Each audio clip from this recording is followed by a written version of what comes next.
On va retrouver King qui est déjà au bon endroit pour la revue du JDC de ce soir. King, à vous de faire votre show.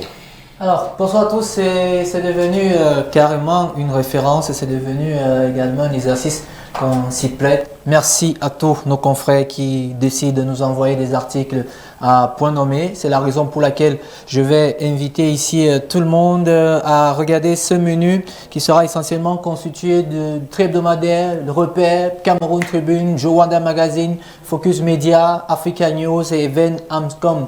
Et puis, on va commencer, si vous le voulez bien, avec le tout premier, c'est avec le trait hebdomadaire repères. Avant de vous y amener à l'intérieur de ce quotidien, ouais. Je vais ici donner un coup de chapeau à notre confrère qui a rédigé pratiquement les articles qui relèvent tous les 9 arts. Lorsqu'on parle ici de la musique, on parle ici du 9e art, on parle ici également du 4e art. On va commencer avec repères, notamment avec ce tout premier titre qui parle de ça, oui, vous pouvez le voir, les musiques urbaines qui honorent les langues locales lorsque des artistes décident d'accompagner à leur manière notre culture et à mettre comme ça dans les lyriques ou encore dans les textes les langues locales. Fabrice Belocor, reporter au sein de ce journal, dans la page 9, culture et loisirs de ce journal, apporte alors à partir de cette image, vous pouvez sans doute deviner de qui il s'agit, de Happy, en apportant cette dissidence qu'on peut trouver, les langues locales. Et plus bas, il y a ce compte rendu qui concerne la littérature. Ça me plaît bien parce que ça me rappelle ce que je disais à Paul hier. D'ailleurs, on sera très ravis de l'accueillir au Café des mots où il est très attendu. Encore un peu de littérature ici pour ceux qui ne lisent pas. Le titre est tout simplement Face à la juridiction des comptes. Vous le savez encore, on évoquait récemment tout ce qui excellait dans ce domaine, que ce soit celui de l'événementiel. Lorsqu'on apporte cela en littérature, c'est des questions. Et puis cet article que je vous recommande, qui est un article vraiment qui me touche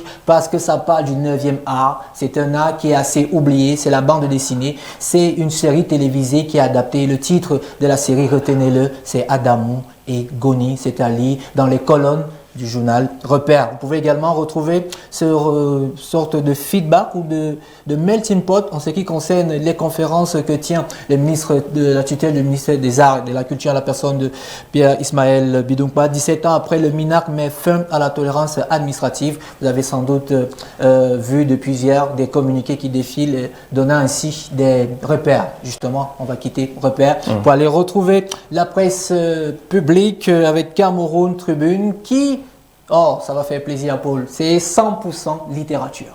C'est-à-dire, c'est tout, c'est de la littérature. On n'aime pas la lecture. Clé du succès, secret pour réussir. Vous avez également une édition française de critique chez Afawad. Vous avez quelque chose qui revient encore parce que ça fait l'actualité puisque les jeunes suivent aujourd'hui. C'est l'un des malfrats à Paris qui publie ses souvenirs du braquage avec Kim Kardashian pour se faire de l'argent puisqu'il avait créé un hashtag dessus. De la littérature également, vous avez les nouveaux venus pour ceux et celles qui veulent se lancer. Il y a des bandes dessinées, il y a également des œuvres qui peuvent occuper vos enfants en cette période où certains se posent la question comment occuper comment occuper les enfants. Je vous invite à aller lire ce journal Cameroun Tribune dans sa rubrique culture, d'ailleurs qui est intitulée lecture, de quoi vous donner des idées de lecture. Immigrons, si vous le voulez bien, cette fois-ci en presse cybernétique, pour aller retrouver celle dont le journal porte l'expression qu'on emploie tous au quartier, Jowanda, qui veut dire l'étonnement. Céline Fotso titre alors Spira Nanda, la chanteuse Brazzavilloise originaire des Grassfields. Une chanteuse qui a des origines qui vient de ce côté du Congo, à ne pas confondre avec l'autre rive, puisque l'un d'entre eux se trouve en terre camerounaise actuelle. Allez-y découvrir dans le site www.Jowanda Magazine qui est cette dame, mais je puis vous assurer que musicalement parlant, elle s'en sort aussi que sa beauté. C'est à lire sur www.Jowanda Magazine, spéciale découverte. Merci encore à Céline Fotso pour ces articles qui nous ramènent ainsi à KPJ Evenement.com. Là-bas, on touche un sujet qui est passé inaperçu pour certains, et ce sujet, c'est un sujet qui met en profil haut deux fils du continent africain, qui se sont démarqués. C'était dans le cadre de cette grande finale que tout le monde connaît très souvent, qu'on appelle le Super Bowl, parce que le Super Bowl, tout le monde l'a en tête. Pourquoi? Parce que dans le Super Bowl, c'est la phase finale lors de la mi-temps, avec ce show qui dure souvent 15 minutes. Ouais. Et celui qui a presté cette année n'est d'autre que Weeknd, qui après une caricature, une opération chirurgicale, s'est vu insulté. Mais les deux Africains, on va les avoir. Journal, c'est Evenement.com. Ouais. Voilà. ces deux Africains, retenez-les bien ce nom, ils sont ivoiriens, ils sont camerounais et l'un d'entre eux, les deux sont champions. Vous voulez savoir qui ils sont? Je vous invite à aller sur ce site www.venan.com. Deux nationalités africaines pour le podium de champions. Vous le savez, lorsqu'il y a des profils hauts qui réussissent à se démarquer dans un pays qui est celui du rêve des États-Unis, cela mérite vraiment de l'admiration parce qu'en dehors du spectacle, comme je le disais déjà avec Weekend, ils ont également fait du spectacle et l'occasion faisant le larron ou encore même la surprise. Vous avez vu l'un de ça, l'un c'est 93, l'autre c'est 92.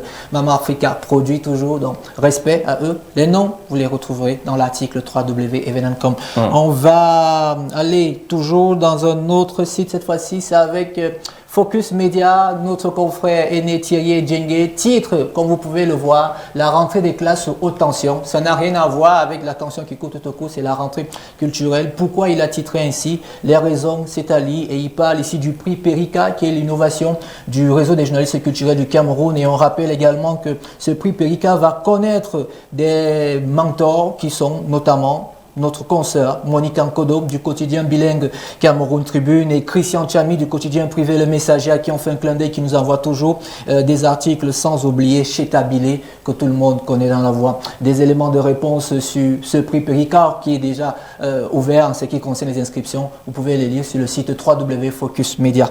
Terminons cette revue, si vous le voulez bien, mesdames et messieurs, chers internautes, téléspectateurs de Vision 4, pas Vision 4, BNews. Avec ça, un artiste qui transforme des armes en instruments. À l'heure où on parle de haine, c'est un article que j'invite tout le monde à lire, parce que nous sommes là du côté de la Serbie, et là-bas, vous savez, c'est une zone où il y a de la guerre, et au Cameroun, en Afrique, à l'heure actuelle, on peut s'inspirer de lui, comment il fait pour transformer les armes en instruments de musique. Merci beaucoup à King pour cette revue, en rappelant également que très souvent les artistes